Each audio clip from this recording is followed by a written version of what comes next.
बच्चों very very good evening, good afternoon. भाई आज की क्लास की रिकॉर्डिंग करनी पड़ी, कुछ प्रॉब्लम थी। आप लोगों ने पिछली क्लास में फर्स्ट लॉ ऑफ थर्मोडायनेमिक्स पढ़ा था एंड उसके आगे कंटिन्यू कर दें, ठीक है। एक बार याद दिला दूं भाई, हमारा थर्मोडायनेमिक्स चैप्टर चल रहा है एंड थर्मोडायनेमिक्स चैप्टर में हमने लास्ट टॉपिक पढ़ लिया था फर्स्ट लॉ ऑफ थर्मोडायनेमिक्स। अब भैया ये क्या था, इसकी बातचीत करते हैं कि पहले ही हमने पढ़ा गया था। आपको मैं इसकी डेफिनेशन लिखवा चुका हूं कि यूनिवर्स में आप कोई भी रिएक्शन कराएं, चाहे वो रिएक्शन सिस्टम के अंदर हो, चाहे वो रिएक्शन सराउंडिंग के अंदर हो, पर यूनिवर्स की एनर्जी कभी नहीं बदलती। यूनिवर्स की टोटल एनर्जी हमेशा कांस्टेंट रहती है। हमने इसका फार्मूला पढ़ा था, delta U is equal to Q plus W. Delta U equal to Q plus W, इसमें आपने ये पढ़ा था कि इसका मतलब होता है इंटरनल एनर्जी का चेंज, और आप इसको बोलते हो हीट, और इसे क्या बोलते हैं आप, वर्क डन।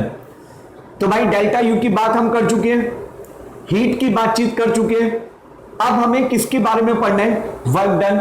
तो भाई ये केमिस्ट्री में वर्क शब्द का मतलब क्या होता है, इसकी बात स्टार्ट करते हैं। तो आप सभी हेडिंग लिखिए, the next topic of the chapter is work done या वर्क। देखो भाई वर्क से शुरुआत करते हैं।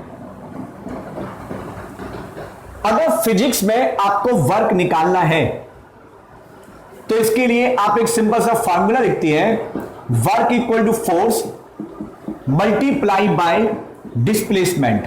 Work equal to force multiply by displacement, ये फार्मूला आप फिजिक्स में लगाते हो। अब भैया केमिस्ट्री के अंदर डिस्प्लेसमेंट क्या हो सकता है? फिजिक्स में तो एक बार को डिस्प्लेसमेंट समझ में आता है कि कोई इंसान एक जगह से दूसरी जगह पे चलता है, एक ऑब्जेक्ट एक जगह से दूसरी ऑब्जेक्ट पे जाती है। पर केमिस्ट्री में भाई ऐसा थोड़ी ना होता है कि कोई डिस्प्लेसमेंट हो रहा है। केमिस्ट्री में हम डिस्प्लेसमेंट तो एग्जैक्टली कैलकुलेट नहीं कर सकते, फिजिकल रिएक्शन में कर सकते हैं, केमिकल रिएक्शन में तो नहीं कर सकते। केमिस्ट्री में जब भी हमें वर्क निकालना होता है तो हम बेसिकली ये चेक करते हैं कि उस रिएक्शन में एनर्जी में कितना चेंज आ रहा है, क्योंकि जब भी वर्क डन होता है तो कोई ना कोई एनर्जी में चेंज होता है। एक चीज अपनी एनर्जी को या तो इंक्रीज करेगा या दूसरी वाली चीज अपनी एनर्जी को डिक्रीज करेगा।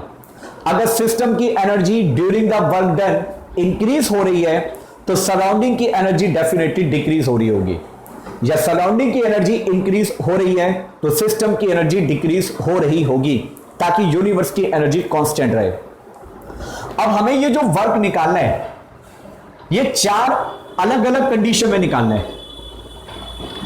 एक तो हमें कैलकुलेट करना है work in the isobaric condition, work in the isochoric condition and work in the adiabatic condition, और लास्ट हमें पढ़ना है कि work in the isothermal condition. इन चार अलग अलग कंडीशन में हम वर्क डन के बारे में पढ़ेंगे। चलो पहले यहां से शुरुआत करते हैं। तो नंबर 1 लिखो, work in the isobaric condition. ये जो मैंने चार वर्ड लिखे हैं, चारों का मीनिंग आप पढ़ चुके हैं ना। आइसोबारिक उसे कहते हैं जिसमें प्रेशर कांस्टेंट हो, आइसोकोरिक आप उसे बोलती हैं जिसमें वॉल्यूम कांस्टेंट होता है, एडियाबैटिक में हीट यानी एनर्जी कांस्टेंट रहती है, और आइसोथर्मल में आपका टेम्परेचर कांस्टेंट रहता है। सुनो भाई कैसे करना है। भाई ये मैंने एक कंटेनर लिया, और ये जो कंटेनर है इसका area of cross section A. अब मैंने यहां इसके अंदर इस तरीके से एक ऐसी चीज फिट की, एक ऐसा पार्टीशन लगाया जिसे आप अप एंड डाउन स्लाइड करवा सकते हैं। बेसिकली आप इसे क्या बोल सकते हैं, आप इसको पिस्टन कह सकते हो।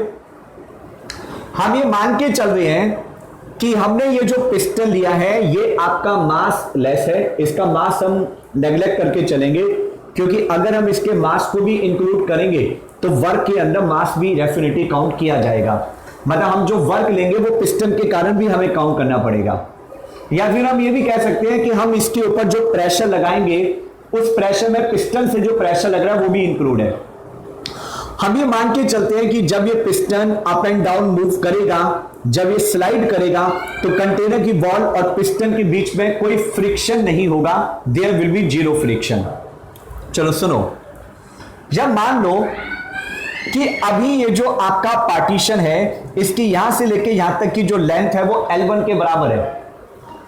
अब हमने इसके ऊपर बाहर से प्रेशर लगाया और प्रेशर कितना लगाया, P यूनिट का। मैं इसके ऊपर बाहर से P यूनिट का प्रेशर लगा रहा हूं। हम इसके लिए ये भी वर्ड यूज कर सकते हैं कि this is the external pressure. मैंने यहां पे लिख दिया P एक्सटर्नल, शॉर्टकट में लिखा है EXT, मतलब एक्सटर्नल प्रेशर। आप इसके ऊपर बाहर से जो प्रेशर लगाएं वो एक आपने फिक्स प्रेशर लगाना है, कांस्टेंट प्रेशर लगाना है। मतलब वो प्रेशर जो आप लगा रहे हैं वो बार बार चेंज ना हो। क्यों?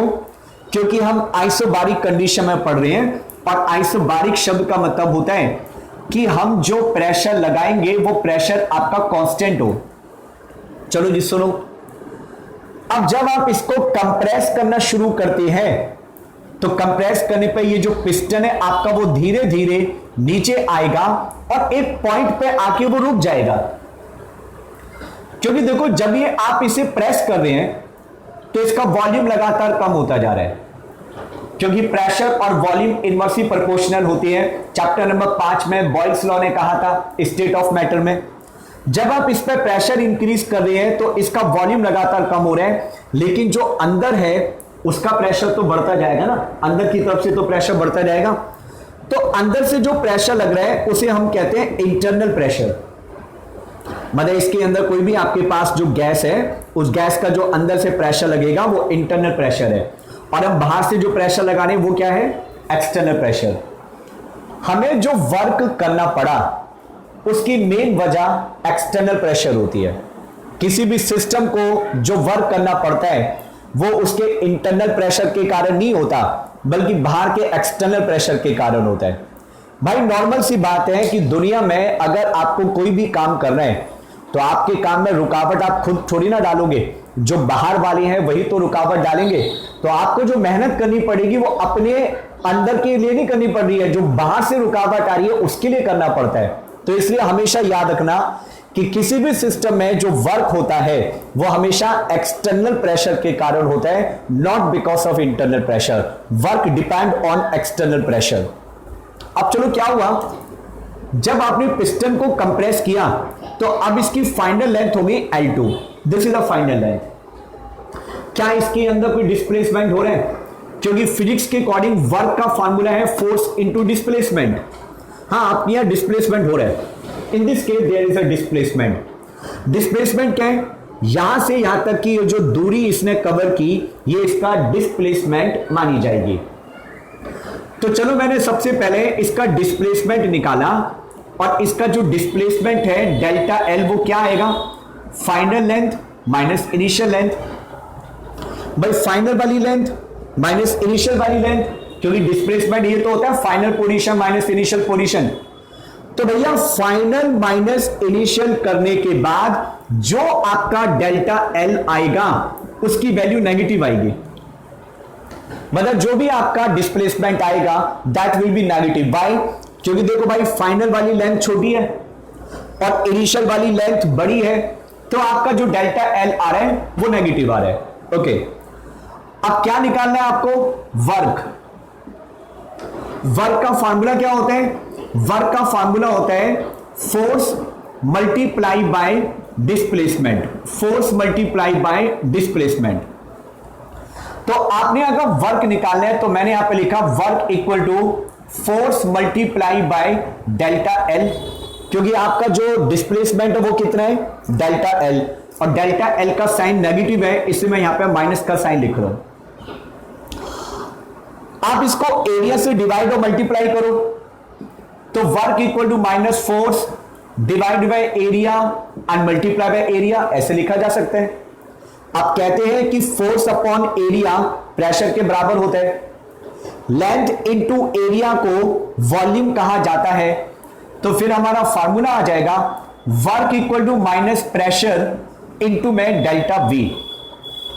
भाई फोर्स अपॉन एरिया की जगह प्रेशर आ गया, लेंथ इनटू एरिया की जगह चेंज ऑफ वॉल्यूम आ गया, और ये जो मैंने प्रेशर लिखा है मैं इसके साथ यहां पे एक्सटर्नल प्रेशर लिख रहा हूं, क्योंकि वर्क जो होता है वो एक्सटर्नल प्रेशर के कारण होता है, राइट। तो ये हमारा वर्क निकालने का फॉर्मूला होता है work equal to minus P external into delta V. एक और बात, कभी कभी वर्क के साथ हम ऐसे लिख देते हैं डी डब्ल्यू, मतलब चेंज ऑफ वर्क, वर्क में कितना चेंज हो रहा है। तो d W is equal to minus P external into d V, ऐसे भी लिखा जा सकता है। तो बेसिकली ये लिखने का तरीका है, मीनिंग क्या आ गया आपके पास, वर्क निकालने का फॉर्मूला होता है pressure multiply by change of volume, pressure multiply by change of volume. अब यार इसमें माइनस का साइन क्यों आ रहा है, माइनस का साइन क्यों आ रहा है, उसकी वजह मैंने आपको बताई, क्योंकि जो डेल्टा एल है, डेल्टा एल की वैल्यू नेगेटिव है। आप सेम ये फॉर्मूला यूज करेंगे केमिस्ट्री में, आप माइनस का साइन भी लगाएंगे, लेकिन जो आपका फाइनल आंसर आता है वो माइनस में भी आ सकता है और प्लस में भी आ सकता है। मान लो कि आपका जो फाइनल आंसर है, आपका जो फाइनल वर्क डन है वो पॉजिटिव आ रहा है, तो इसका मतलब है कि सिस्टम के ऊपर वर्क हो रहा है, सिस्टम के ऊपर वर्क हो रहा है। और अगर आपका final answer work done negative आ रहा है तो इसका मतलब work is by the system. एक बात सोचो, आपने कोई मेहनत की, आपने कोई काम किया, तो आपके शरीर की एनर्जी कम होगी ना, एनर्जी आपके शरीर की डिक्रीज करेगी। डिक्रीज का मतलब क्या है, नेगेटिव। इसलिए कहते हैं कि वर्क बाय सिस्टम नेगेटिव। लेकिन आप बैठे हुए हो, आप खाना खा रहे हो, नॉर्मली खाना खाने से आपके शरीर में एनर्जी आ गई, तो आपकी बॉडी पर जो वर्क हो रहा है वो पॉजिटिव हो रहा है, एनर्जी बढ़ रही है।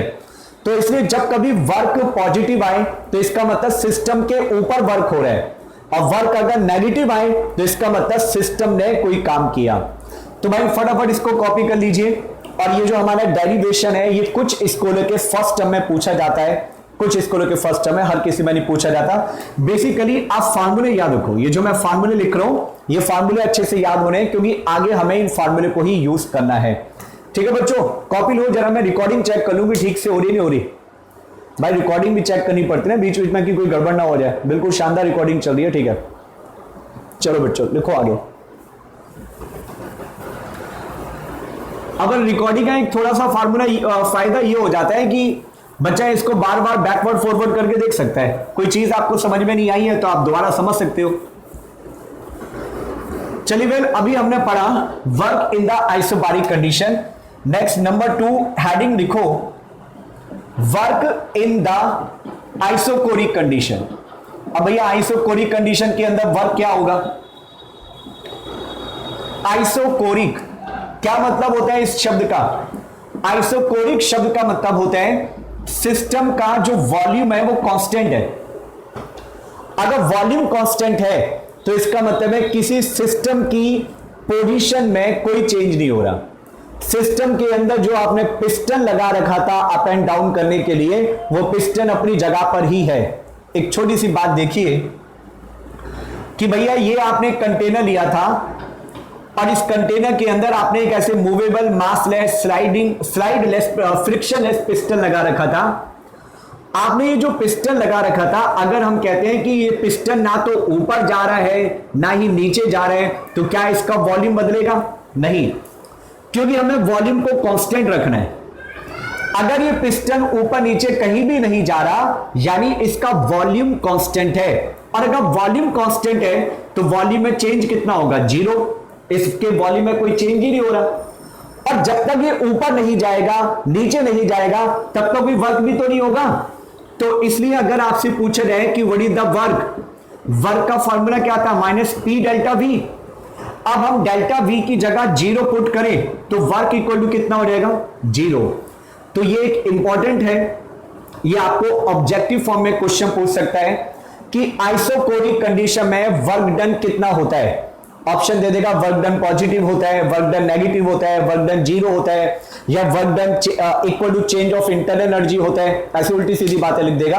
आंसर है आइसोकोरिक में कोई वर्क होगा ही नहीं। जब तक कोई गैस एक्सपेंड ना करे, जब तक कोई गैस कंप्रेस ना करे, तब तक कोई वर्क ही नहीं होगा। अगर गैस के मॉलिक्यूल अपनी जगह पर ही है, गैस अपनी जगह पर ही है, गैस के मॉलिक्यूल में कोई चेंज नहीं हो रहा, तो वर्क भी तो नहीं हो रहा। बिकॉज वर्क अगर होगा तो गैस के अंदर, सिस्टम के अंदर कोई ना कोई बदलाव आना जरूरी है।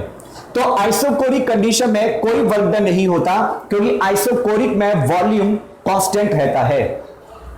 ओके बच्चों, तो वेल अगर आप लिख नहीं पाते हैं तो वीडियो को बैकवर्ड करके आप दोबारा देख लीजिएगा, लिख तो आप लेंगे खैर। तो भैया ये था work in the isochoric condition. अब मैं आपको एक्सप्लेन करता हूं work in the isothermal condition. Next हमारा वर्क है आइसोथर्मल कंडीशन में। आइसोथर्मल कंडीशन का मतलब है अब आपने टेम्परेचर को फिक्स रखना है, टेम्परेचर नहीं बदलना। मतलब आप जो रिएक्शन करवा रही हैं उस रिएक्शन में आपका प्रेशर बदल जाए, उस रिएक्शन में आपका वॉल्यूम बदल जाए, लेकिन भैया टेम्परेचर ना बदले, टेम्परेचर आपका कांस्टेंट रहना चाहिए।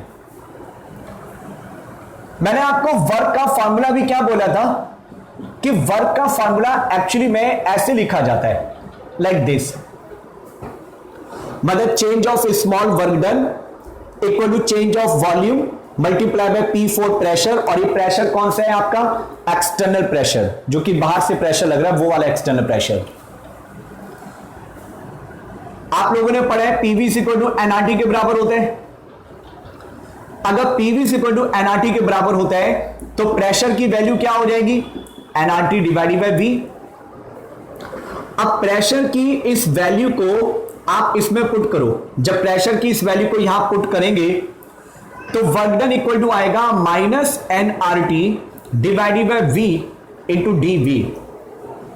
जब कभी ऐसी कोई कंडीशन होती है जहां पे वॉल्यूम का भी चेंज हो रहा है, वर्क डन का भी चेंज हो रहा है और यहां पे वॉल्यूम भी लिखा है, तो वहां हमें इंटीग्रेशन करना पड़ता है। मैथमेटिक्स में सिखाया जाता है, इवन फिजिक्स में भी सिखाया जाता है इंटीग्रेशन। मैं इंटीग्रेशन का पहले फॉर्मूला आपको याद दिला दूं। आप लोगों को मैथ्स में ऐसे सिखाया जाएगा कि 1/x इंटू dx का इंटीग्रेशन, 1/x इंटू dx का इंटीग्रेशन आता है log x, और प्लस यहां पे लिख देते हैं c का मतलब होता है कांस्टेंट, कांस्टेंट ऑफ इंटीग्रेशन।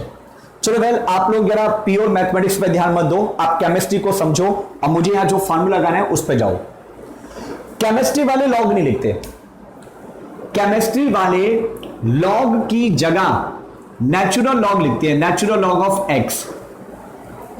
और जब हम इसकी लिमिट लगाती है ना, लोअर लिमिट और अपर लिमिट लगाती है, तो फिर वो जो कांस्टेंट होता है वो कांस्टेंट नहीं लिखा जाता, क्योंकि हम यहां पे लिमिट लगाएंगे, इसलिए मैं वहां पे कांस्टेंट नहीं लिखूंगा।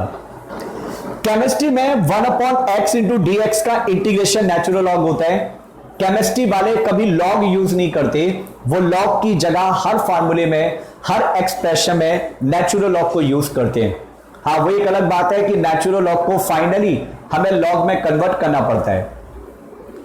अब ये जो नेचुरल लॉग होता है, आप अगर इसको नॉर्मल लॉग में कन्वर्ट करना चाहते हैं तो 2.303 से मल्टीप्लाई कर देते हैं। बेसिकली मैं ये जो लिख रहा हूं नेचुरल लॉग x, इसका मतलब होता है लॉग बेस e, और अगर हम ऐसी वाली फॉर्म में लिख रहे हैं तो इसको कहते हैं log base 10, log base e और लॉग बेस 10 करके होता है। मान लो अगर मैंने कहीं पर लिखा नेचुरल लॉग ऑफ 2, तो इसका मतलब है 2.303 मल्टीप्लाई बाय लॉग 2, राइट। तो फिलहाल मैथमेटिक्स का लिए इतनी बात बहुत है। अब वापिस अपनी केमिस्ट्री पे आते हैं। फार्मूला क्या है? 1/x इंटू dx का इंटीग्रेशन नेचुरल लॉग होता है। केमिस्ट्री में नेचुरल लॉग यूज करते हैं और नेचुरल लॉग को लॉग में कन्वर्ट करने के लिए 2.303 से मल्टीप्लाई कर दिया जाता है। आगे सुनो भाई, अब मैंने इसमें दोनों साइड इंटीग्रेशन किया, तो मैंने लिखा integration of work done equal to minus nRT into में इंटीग्रेशन ऑफ 1/v इंटू में dv। टेम्परेचर का इंटीग्रेशन नहीं होगा क्योंकि वो कांस्टेंट है। जो चीज कांस्टेंट होती है हम उसका इंटीग्रेशन नहीं करते। टेम्परेचर कांस्टेंट है, R कांस्टेंट है, और गैस का जो मास है, गैस के जो नंबर ऑफ मोल है वो कांस्टेंट है। तो ये तीनों चीजें मैंने बाहर कर दी। वॉल्यूम के अंदर चेंज आएगा तो वॉल्यूम का इंटीग्रेशन होगा और वर्क का इंटीग्रेशन होगा। शुरुआत में कितना वर्क हम कर रहे थे? 0। स्टार्टिंग में कोई वर्क नहीं कर रहे थे। हमने 0 से लेके मैक्सिमम वर्क किया W तक, 0 से लेके W यूनिट तक का आपने वर्क किया। स्टार्टिंग में कंटेनर का वॉल्यूम था V1 और फाइनली कंटेनर का वॉल्यूम हो गया V2। तो वॉल्यूम की लोअर लिमिट V1, वॉल्यूम की upper limit V2। Starting work done 0, final work done W। ये इंटीग्रेशन अगर किसी को नहीं पता तो भाई हाँ उसको थोड़ी बहुत शायद दिक्कत आ सकती है। ये लिमिट वगैरह क्या होती है ये फिजिक्स में पढ़ाया जाता है, ये पता होना बहुत जरूरी है। आगे सुनो, मान लो कि अगर कोई कहता है इंटीग्रेशन ऑफ dx, कि dx का इंटीग्रेशन क्या है, तो हम कहते हैं dx का इंटीग्रेशन आएगा x। अब आप dw को इससे कंपेयर करो, और ये जो 1/v इंटू dv है इसको आप इससे कंपेयर करिए। जिस तरीके से dx का इंटीग्रेशन x आता है वैसे ही dw का इंटीग्रेशन क्या आ जाएगा, dw का इंटीग्रेशन आ जाएगा w। जैसे dx का इंटीग्रेशन x आता है वैसे dw का इंटीग्रेशन w आ गया, और इसकी लिमिट क्या है, lower limit 0, upper limit w। अब यहां पे क्या लिखोगे, यहां पे आप लिखोगे माइनस nRT, ये आपका nRT एज इट इज है, एंड 1/v इंटू dv, भैया 1/x का इंटीग्रेशन नेचुरल लॉग होता है, तो आप इसकी जगह लिखोगे natural log of v, lower limit v1, upper limit v2। बात समझ में आ रही है सभी को? तो लोअर वॉल्यूम, अपर वॉल्यूम, और मैंने 1/v को इससे कंपेयर किया, जैसे 1/x का इंटीग्रेशन नेचुरल लॉग x है वैसे ही 1/v का इंटीग्रेशन नेचुरल लॉग v हो गया। अब इसके बाद ना लिमिट पुट की जाती है। लिमिट पुट कैसे करती है, upper limit minus lower limit equal to nRT into upper limit natural log v2 minus natural log v1। तो पहले आपने v2 लिखा, फिर माइनस लोअर लिमिट की, ये भी आपको मैथ्स में और फिजिक्स में पढ़ाया जाएगा। अब w माइनस 0 इक्वल टू कितना हो जाएगा, w माइनस nRT। और लॉग का नियम होता है कि दो चीजें जब माइनस में होती हैं तो उन्हें ऐसे डिवाइड करके लिखा जाता है। तो लॉग v2 माइनस v1 को ऐसे मैंने डिवाइड करके लिख दिया। अब चलो ये जो नेचुरल लॉग है इसको नॉर्मल लॉग में कन्वर्ट करते हैं। नेचुरल लॉग को लॉग में कन्वर्ट करने के लिए 2.303 से मल्टीप्लाई करते हैं, तो आप इसे लिखोगे work equal to minus 2.303 nRT into में log of v2 upon v1। तो भाई ये फार्मूला होता है आइसोथर्मल कंडीशन में वर्क डन का। इस फार्मूले में वॉल्यूम बदल रहा है v1 से v2, लेकिन टेम्परेचर फिक्स है। अब बच्चा कहेगा भाई वॉल्यूम बदल रहा है, टेम्परेचर फिक्स है, प्रेशर भी तो बदल सकता है। बिल्कुल सही बात है। अगर मैं ये फार्मूला यूज करूं P1 V1 equal to P2 V2, आप लोगों को वहां स्क्रीन पर दिख रहा होगा। इस फार्मूले में P1 V1 equal to P2 V2 से V2 अपॉन V1 की वैल्यू पुट करो। इस वाले फार्मूले से यहां पर V2 अपॉन V1 की वैल्यू पुट करो, तो हम लिखेंगे work equal to minus 2.303 nRT multiply by log of P1 upon में P2 आ जाएगा। क्योंकि प्रेशर और वॉल्यूम इनवर्सली प्रोपोर्शनल होती है, इसलिए जहां फाइनल वॉल्यूम है वहां इनिशियल प्रेशर आ रहा है, और जहां इनिशियल वॉल्यूम है वहां पर फाइनल प्रेशर आ रहा है। ठीक है बच्चों, तो आप लोग इसका स्क्रीनशॉट ले लीजिए, तब तक मैं एक बार चेक कर लूं कि हमारी स्क्रीन की रिकॉर्डिंग ठीक चल रही है। ओके बच्चों, तो आप लोगों ने ये बात आपको समझ में आ गई होगी कि work in the isochoric condition, isobaric condition, isothermal condition, तीन अलग अलग कंडीशन में वर्क हमने पढ़ लिया। अब इसके आगे सुनिए नेक्स्ट। इसके बाद आता है work in the adiabatic condition. Isothermal हो गया, आइसोबारिक हो गया, आइसोकोरिक हो गया, आखिरी वर्क डन है हमारा एडियाबैटिक कंडीशन के अंदर। तो लिखो भैया work in the adiabatic condition. Adiabatic शब्द का मतलब होता है हीट का कांस्टेंट रहना। हीट का कांस्टेंट रहना। जब कभी किसी सिस्टम की हीट कांस्टेंट है तो इसका मतलब क्या है, ना तो उसके अंदर एनर्जी आएगी और ना ही उसमें से एनर्जी बाहर जाएगी। जब आपने एक फॉर्मूला पढ़ा था फर्स्ट लॉ ऑफ थर्मोडायनेमिक्स, क्या फॉर्मूला पढ़ा था? फर्स्ट लॉ थर्मोडायनेमिक्स का फॉर्मूला था delta U equal to Q plus W.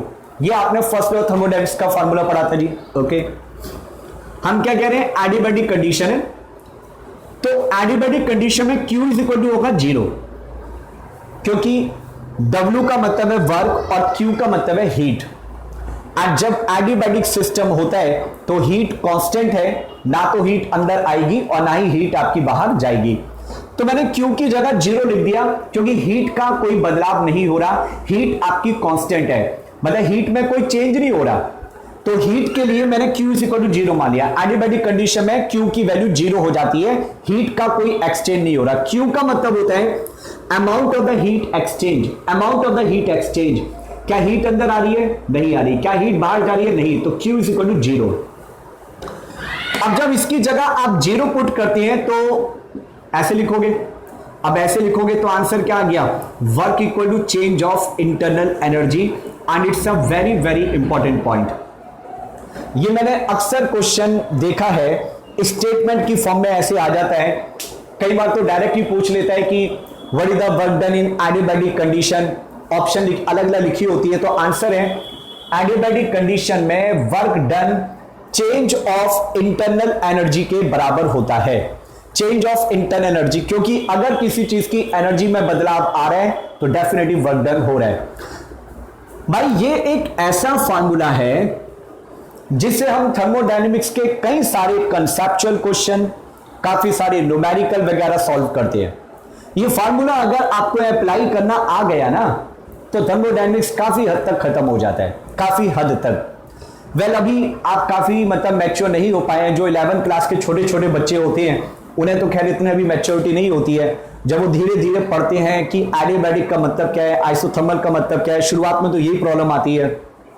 लेकिन जब आप इसमें मैच्योर होते जाते हैं तो फिर आप इसे अप्लाई करना सीखते चले जाते हैं। तो delta U equal to Q plus W, it's a basic expression जो कि थर्मोडायनेमिक्स के कई सारी परेशानियों को सॉल्व करता है। ऑलराइट, तो हमारा 4 अलग अलग कंडीशन में वर्क डन हो गया, फिनिश। आप लोग इसका स्क्रीनशॉट ले लीजिएगा एंड अब मैं इसको आगे बढ़ाना शुरू करता हूं। अभी तक हमने इस चैप्टर में सिर्फ डेफिनेशन पढ़ी है, न्यूमेरिकल एक भी नहीं करा। हमने चैप्टर के अंदर डेफिनेशन पढ़नी शुरू की थी। स्टार्टिंग में क्या पढ़ा था कि टाइप्स ऑफ थर्मोडायनेमिक्स रिएक्शन कितनी होती है। फिर उसके बाद हमने पढ़ा था इंटरनल एनर्जी क्या होती है, एंथैल्पी क्या होती है, extensive property, intensive property, state function and path function, और फिर उसके अलावा हमने पढ़ा वर्क डन क्या होता है। और इससे पहले हमने एक और फॉर्मूला पढ़ा था मोलर हीट कैपेसिटी, एंड एक पढ़ा था हमने मोलर हीट के अलावा specific heat capacity and heat capacity. तो जितना भी अभी तक मैंने पढ़ा दिया उसके ऊपर न्यूमेरिकल करवानी है, लेकिन एक दो छोटे छोटे डेरिवेशन। भाई एक बहुत इंपॉर्टेंट डेरिवेशन है, derive the relation between delta H and delta U under isobaric and isothermal condition. Derive the relation between delta H and delta U under isobaric and isothermal condition. क्योंकि भैया इस साल subjective paper तो बच्चों का होना नहीं है, ज्यादातर ऑब्जेक्टिव फॉर्म में ही चल रहे हैं, तो इस क्वेश्चन के आने के चांसेस, हाँ इस साल जो बच्चे पेपर दे रहे हैं ऑनलाइन वाले उनके लिए चांस कम है, लेकिन ये क्वेश्चन बहुत ज्यादा इंपॉर्टेंट है, वेरी वेरी इंपॉर्टेंट।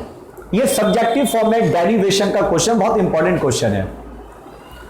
मतलब हमें ये फॉर्मूला ड्राइव करना है कि डेल्टा H इक्वल टू होता है delta U plus delta NGRT। ये फॉर्मूला हमें डिराइव करना है। हालांकि ये फार्मूला मैं आप लोगों को बता चुका हूं कि फार्मूले का मतलब क्या है, डेरिवेशन अब करा रहा हूं। T यानी टेम्परेचर कांस्टेंट है क्योंकि आइसोथर्मल शब्द लिखा हुआ है, और आइसोबारिक लिखा है यानी प्रेशर भी कांस्टेंट है। तो दो बातों पे आपने सबसे पहले ध्यान दिया क्योंकि रिएक्शन में आइसोबारिक शब्द आ रहा है और आइसोबारिक कंडीशन में हमारा जो वर्क डन होता है वो बराबर होता है माइनस पी डेल्टा वी। ये पी आपका कौन सा प्रेशर होता है? एक्सटर्नल प्रेशर होता है। और अगर क्वेश्चन में उसने आइसोथर्मल शब्द बोला तो आइसोथर्मल का मतलब है कि टेंपरेचर आपका कांस्टेंट है और आइसोबारिक का मतलब प्रेशर कांस्टेंट है। मैंने शुरुआत की from the first law of thermodynamics, जो थर्मोडायनेमिक्स का फर्स्ट लॉ है वहां से शुरुआत की। थर्मोडायनेमिक्स का नियम कहता है कि delta U is equal to Q plus W. Delta U का मतलब क्यू प्लस डब्ल्यू होता है। अब मैं आप लोगों को इंटरनल एनर्जी और एंथैल्पी की डेफिनेशन याद दिला दूं। हमने इंटरनल एनर्जी और एंथैल्पी की डेफिनेशन समझाने में करीब करीब 15-20 मिनट वेस्ट किए थे लास्ट लेक्चर में। इंटरनल एनर्जी का मतलब था जब कभी किसी सिस्टम की एनर्जी को कांस्टेंट वॉल्यूम पे कैलकुलेट करें तो उसे इंटरनल एनर्जी कहते हैं। और अगर हम किसी रिएक्शन की एनर्जी, किसी रिएक्शन की हीट को कांस्टेंट प्रेशर पे निकालते हैं तो उसे एंथैल्पी कहा जाता है। एंथैल्पी का मतलब होता है हीट एट कांस्टेंट प्रेशर। क्योंकि रिएक्शन में आइसोबारिक शब्द यूज हो रहा है इसलिए हम कहते हैं क्यूपी। क्यू का मतलब है हीट और अगर ऐसे नीचे पी लिख दिया गया तो इसका मतलब कांस्टेंट प्रेशर पे हीट की बात की जा रही है। अगर क्यूपी शब्द बोला जा रहा है तो इसका मतलब है हीट एट कांस्टेंट प्रेशर और इसको डेल्टा एच के बराबर लिखा जाता है। Why?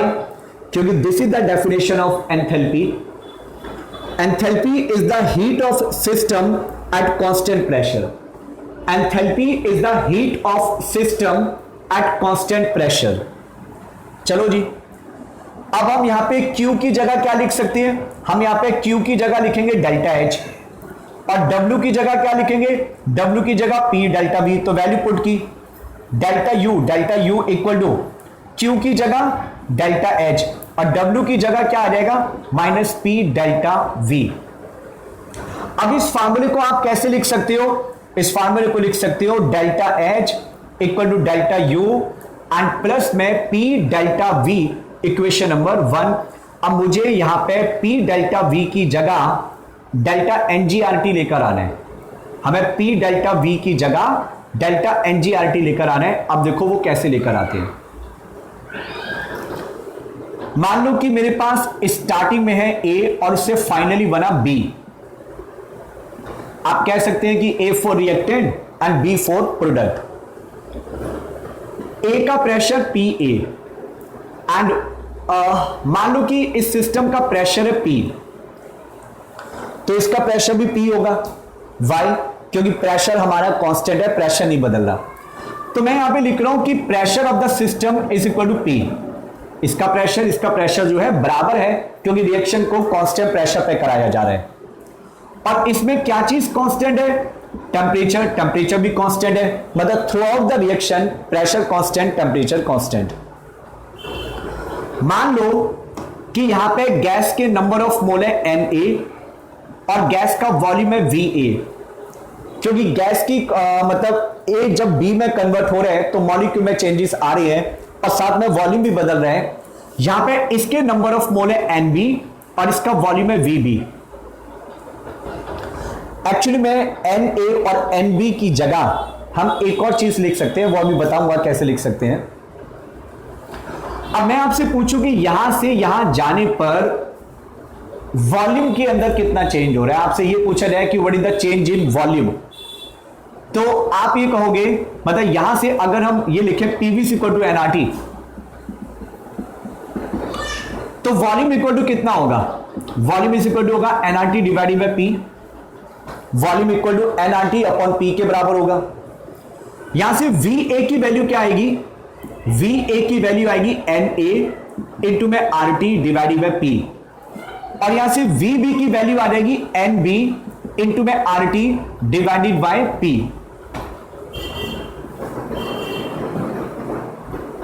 ठीक है भाई, ये हो गया इनिशियल वॉल्यूम और ये हो गया फाइनल वॉल्यूम। अब आपने दोनों के बीच का डिफरेंस निकाला डेल्टा वी। तो डेल्टा वी आप कैसे लिखोगे? Final volume minus initial volume. तो आपने लिखा डेल्टा वी इक्वल टू, इसकी वैल्यू लिखी N B R T upon P minus N A R T upon P equal to, क्या कॉमन आ जाएगा? R T upon P common आ जाएगा और इसकी जगह आएगा N B minus N A, और N B minus N A की जगह डेल्टा एन लिखा जाएगा। तो फार्मूला आ गया delta V equal to delta N into में N R T divided by P. भाई ये वैल्यू आ गई डेल्टा वी की, राइट। अब डेल्टा वी की वैल्यू को यहां पुट कर दीजिए। जब डेल्टा वी की वैल्यू आप यहां पुट करोगे तो प्रेशर से प्रेशर कैंसिल हो जाएगा, प्रेशर से प्रेशर कैंसिल हो जाएगा। फार्मूला आ जाएगा delta H equal to delta U plus delta N R T. भाई ये जो फार्मूला आया, ये फार्मूला मैंने यहां लिख दिया है, और इस चैप्टर का ये बहुत इंपॉर्टेंट फार्मूला है। आईआईटी जेईई मेन में अक्सर मैंने इसके ऊपर न्यूमेरिकल देखा है, इवन नीट के पेपर में भी। एंड यहां डेल्टा एन के साथ जी क्यों लगाते हैं? जी इसलिए लगाते हैं क्योंकि पीवी इक्वल टू एनआरटी जो फार्मूला होता है, this is for the gas not for solid and liquid, इसे यहां पे जी लिखा गया है, right. And delta N G की वैल्यू कैसे निकाली जाती है, मैं आपको अभी डेल्टा एन जी की वैल्यू निकालना सिखाता हूं। आप लोग इसका पूरा स्क्रीनशॉट लीजिए। भाई अगर किसी बच्चे को कोई टॉपिक समझ में नहीं आता है, समझा मतलब क्लास वीडियो में, वीडियो देखने में आपको कोई प्रॉब्लम होती है, आप मेरे को कॉल कर लीजिएगा, मैं आपको वीडियो समझा दूंगा, टॉपिक जो भी आपका होगा। ठीक है बच्चों, एक बार लिखिए फटाफट इसको। अब जरा न्यूमेरिकल कराना शुरू करते हैं। मैंने आपको थ्योरी बाय डेरिवेशन वगैरह काफी करा दिए इसके ऊपर। ओके, तो ये सारा आप लोग लिख चुके होंगे।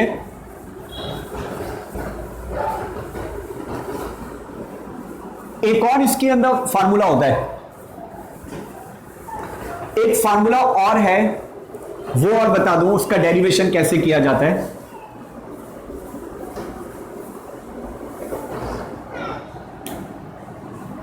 देखो, मैंने आप लोगों को मोलर हीट कैपेसिटी पढ़ाया था और एक आपको पढ़ाया था स्पेसिफिक हीट। एक पढ़ाया था मोलर हीट कैपेसिटी और दूसरा आपको पढ़ाया था स्पेसिफिक हीट।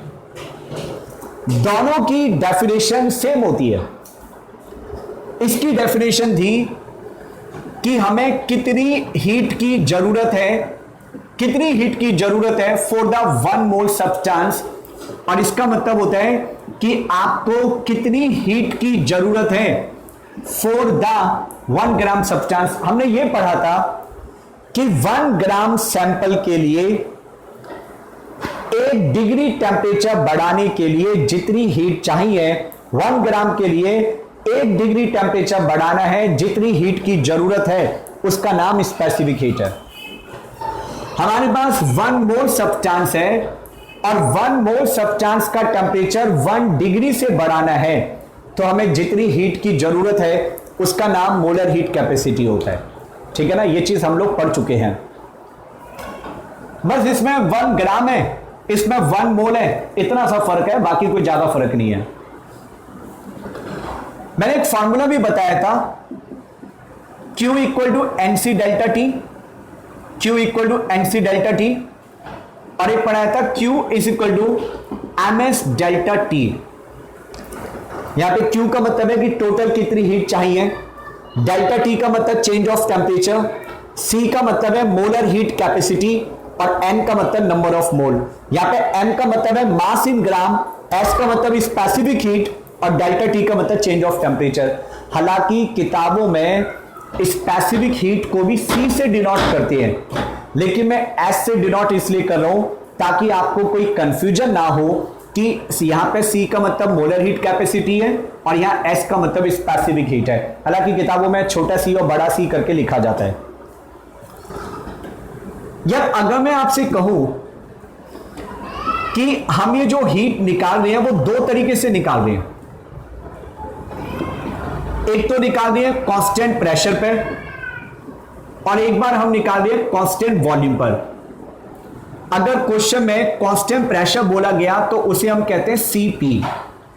सीपी का मतलब है heat require at constant pressure, और कांस्टेंट वॉल्यूम पर सीवी। मैंने एक बात बोली थी ना कि कांस्टेंट प्रेशर पे जो हीट होती है उसे आप एंथैल्पी कहते हो, और कांस्टेंट वॉल्यूम पर जो हीट होती है उसे आप इंटरनल एनर्जी कहते हैं। लेकिन ये जो मैं सीवी और सीपी लिख रहा हूं, इसका मतलब है heat require for the 1 mole at constant volume to increase temperature by 1 degree, और इसका मतलब है heat require at constant pressure for the 1 mole to increase temperature by 1 degree. ठीक है ना। और अगर मैं एंथैल्पी या इंटरनल एनर्जी कह रहा हूं तो उसमें जरूरी नहीं है कि वो 1 मोल हो या 1 ग्राम हो। अगर मैं एंथैल्पी या इंटरनल एनर्जी कह रहा हूं तो जरूरी नहीं है कि टेम्परेचर 1 डिग्री से बढ़ाना है। टेम्परेचर 5 डिग्री, 2 डिग्री, 3 डिग्री कितने से बढ़ सकता है, पर इसमें टेम्परेचर कितने डिग्री से बढ़ेगा, 1 डिग्री से। टेम्परेचर कितने डिग्री से चेंज होगा, 1 डिग्री से। और इसके अंदर सब्सटेंस की क्वांटिटी कितनी है, अगर मोलर हीट कैपेसिटी कह रहे हो तो 1 मोल, और स्पेसिफिक हीट बोल रहे हो तो क्या होगा, 1 ग्राम होगा। राइट। हमें इन दोनों के बीच में रिलेशन बताना है। ठीक है जी, इन दोनों के बीच में रिलेशन बताना है। आप सीपी का मतलब लिखोगे, CP is equal to delta H. CP is equal to change of the heat with respect to change of temperature at constant pressure. ठीक है। और सीवी का मतलब लिखा जाता है, CV is equal to change of the heat, heat का मतलब internal energy, with respect to temperature at constant pressure. मैंने ये जो साइन बनाया ना, इसे कहते हैं डेरिवेटिव, डिफरेंशिएशन। डिफरेंशिएशन यानी डेल्टा। यहां पे कांस्टेंट वॉल्यूम आएगा क्योंकि इंटरनल एनर्जी है। एंथैल्पी का चेंज, एंथैल्पी मतलब हीट, कितनी हीट का चेंज होगा अगर delta T is equal to 1 हो। अगर delta T is equal to 1 है तो CP is equal to delta H के बराबर हो जाएगा। अगर डेल्टा टी इक्वल टू 1 है तो CV equal to delta U के बराबर हो जाएगा।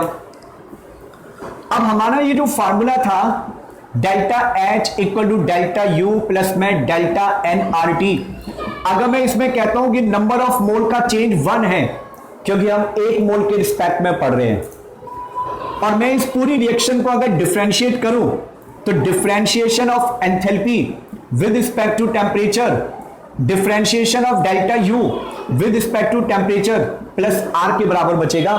अब डिफरेंशिएट कैसे करते हैं ये आपको मैथ्स में और फिजिक्स में पढ़ाया जाएगा, तो ये भाई डिफरेंशिएशन का तरीका फिजिक्स में पढ़ा होगा। इसका मतलब क्या होता है, इसका मतलब है सीपी, और इसका मतलब क्या होता है, सीवी। तो रिलेशन आता है CP is equal to CV plus R, यानी CP minus CV equal to capital R, और इस इक्वेशन का नाम होता है मेयर्स इक्वेशन। आप इसे मेयर्स इक्वेशन कहते हैं।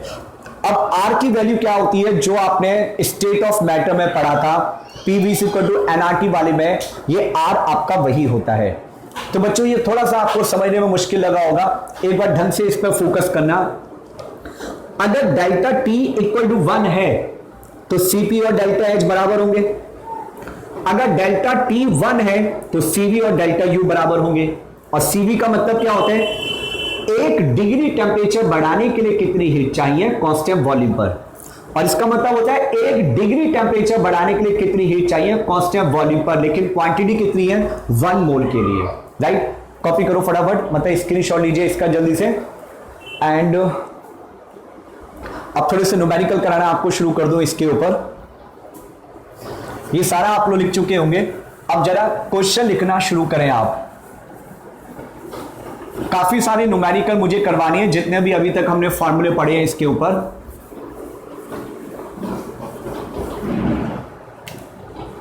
देखो पहला क्वेश्चन लिखो, a system absorb 300 joule of energy and it does the work of 400 joule. Then find the change find the change of internal energy, find the change of internal energy. भाई internal energy में कितना change आएगा हमें ये बताना है। ये question बहुत ही आसान सा क्वेश्चन है, बच्चा क्वेश्चन लिखते ही तुरंत इसका आंसर बोल देता है, बहुत ज्यादा आसान है, लेकिन आसान है पर सिलेबस में है, करवाना पड़ेगा आप लोगों को। भाई देखो बेटा इसमें क्या लिखा है, सिस्टम एब्जॉर्ब हीट, हीट यानी एनर्जी, एनर्जी यानी heat, and system does the work. अब ध्यान से देखिए इसमें क्या लिखा है, इसमें वर्क ऑन सिस्टम है या वर्क बाय सिस्टम है। क्वेश्चन में लिखा है वर्क बाय द सिस्टम। अगर वर्क बाय द सिस्टम है तो इसका मतलब वर्क आपका माइनस में होना चाहिए। मैंने कहा था ना कि जो चीज सिस्टम के अंदर आए वो प्लस करनी है, जो बाहर जाए वो माइनस करनी है। अगर क्वेश्चन में लिखा है हीट टू द सिस्टम तो पॉजिटिव, और heat from the system negative. Work on system positive and work by system negative. अगर वर्क बाय सिस्टम आपका नेगेटिव है और क्वेश्चन में लिखा है heat absorb by the system, तो heat absorb by the system यानी Q इक्वल टू प्लस में 300। अगर आपका Q इक्वल टू 300 है, वर्क इक्वल टू -400 है, तो बताओ what is the change of internal energy. तो आप कहोगे change of internal energy equal to हो जाएगा Q plus W, Q plus W हो जाएगा। तो डेल्टा U इक्वल टू हो जाएगा -400 एंड प्लस 300, तो answer is -100 joule. -100 joule is the answer. फटाफट लिखिए बच्चों, मतलब इसका स्क्रीनशॉट आप ले लीजिएगा, एंड लिखने का टाइम तो खैर आपको प्रॉपर मिलेगा ही मिलेगा इसके अंदर, क्योंकि वीडियो की रिकॉर्डिंग है। चलिए फिर बहुत सिंपल सा क्वेश्चन था, आंसर माइनस में आ रहा है, इससे क्या प्रूफ होता है, यानी इस प्रोसेस में सिस्टम की एनर्जी कम हो गई। अगर सिस्टम की एनर्जी कम हो गई तो सराउंडिंग की इतनी ही एनर्जी बढ़ जाएगी, यानी सिस्टम में 100 जूल की एनर्जी डिक्रीज हो रही है, तो सराउंडिंग में 100 जूल की एनर्जी इंक्रीज हो रही है।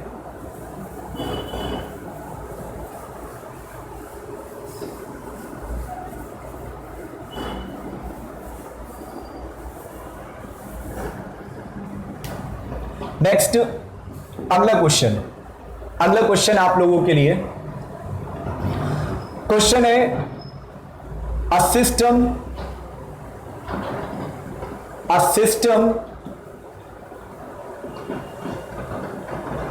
is compressed from 10 liter to 8 liter by constant external pressure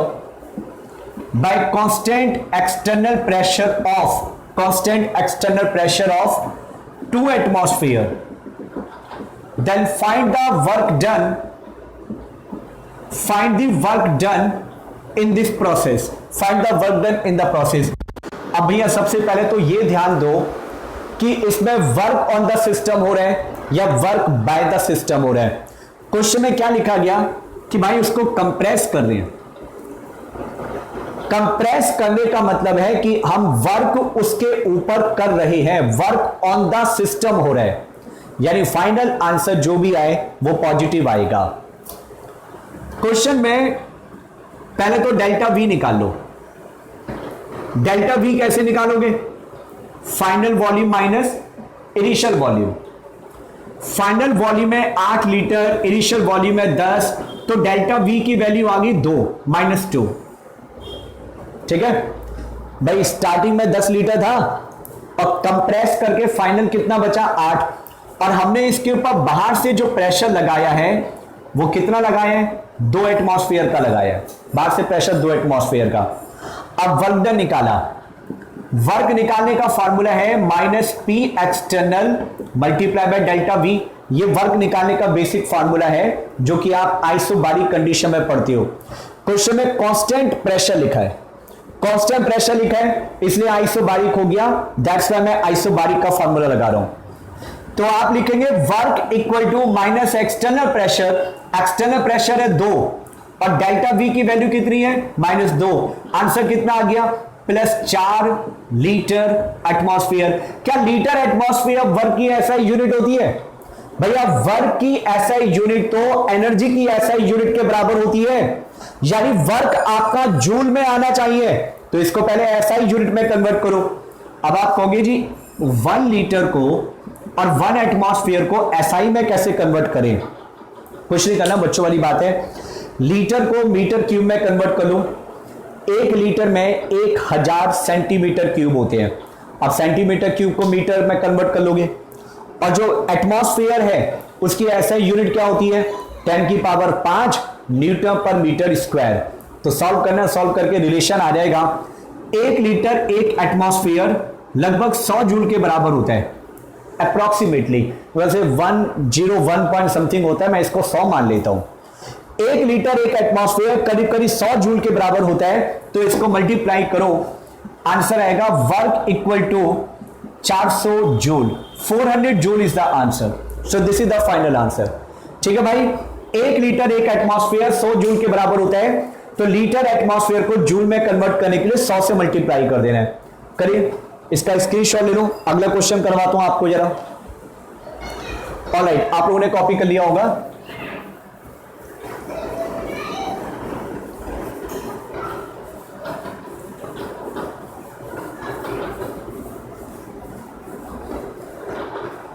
next अगला क्वेश्चन है,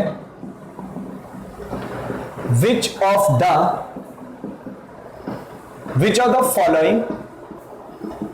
following is correct for isochoric condition? Which of the following is correct for the isochoric condition? Option A,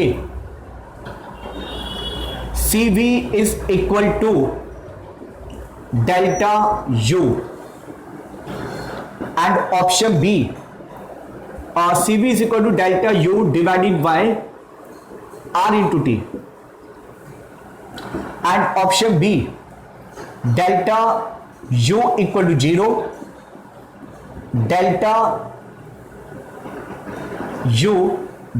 U is positive greater than 0, and delta W equal to 0।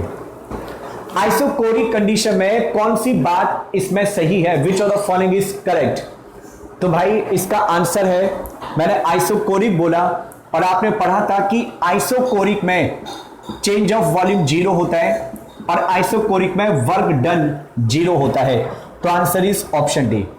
Isochoric में work done equal to 0, work के अंदर कोई change नहीं होगा। ठीक है भाई, तो ऐसे ही छोटे छोटे क्वेश्चन हैं। बस आज की क्लास में इतना ही पढ़ा रहा हूं। बाकी मुझे नेक्स्ट वीडियो में इस टॉपिक पे कम से कम आपको 50 न्यूमेरिकल कराने हैं, तो अगली क्लास में मिलेंगे, बहुत सारे न्यूमेरिकल आपको कराऊंगा। जरा इस वीडियो को 2-3 बार देखना ताकि वर्क डन वगैरह और हीट वगैरह के रिलेशन आपको अच्छे से क्लियर हो जाए। ऑल द बेस्ट बच्चों।